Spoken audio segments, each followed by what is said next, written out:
Sayap militer Hamas Brigade Al-Qassam dilaporkan mengubah persenjataan Israel yang tidak meledak menjadi amunisi barunya, sehingga hal itu dimanfaatkan Al-Qassam untuk menyerang balik pasukan tentara Israel.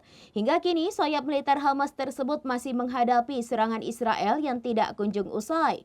Terkini, tentara Israel menyoroti penggunaan amunisi baru yang digunakan Al-Qassam.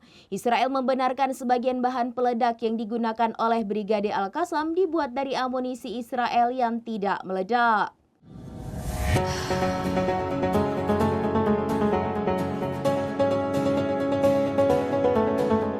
Sayap militer Hamas Brigade Al-Qassam dilaporkan mengubah persenjataan Israel yang tidak meledak menjadi amunisi barunya, sehingga hal itu dimanfaatkan Al-Qassam untuk menyerang balik pasukan tentara Israel.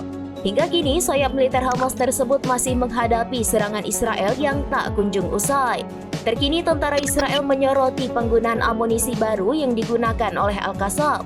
Israel membenarkan sebagian bahan peledak yang digunakan oleh Brigade Al-Qassam terbuat dari amunisi Israel yang tidak meledak.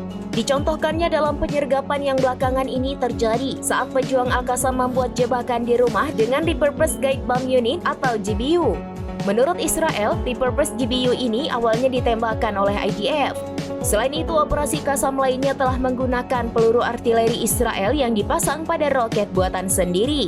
Sehingga hal itu menjadi kekuatan baru pejuang Al-Qassam untuk menghadapi serangan Israel di Gaza, termasuk di sejumlah daerah seperti Beit Hanon, Jabalia, dan Beit Lahia.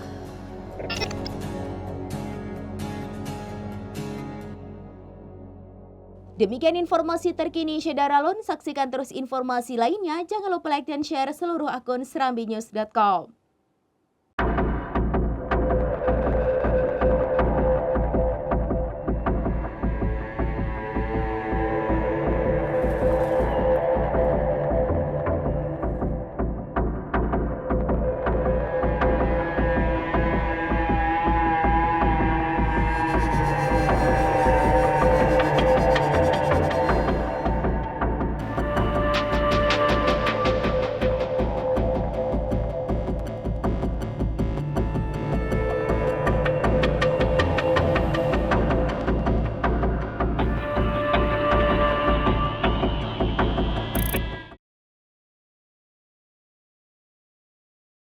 Download Tribun X sekarang, menghadirkan lokal menjadi Indonesia.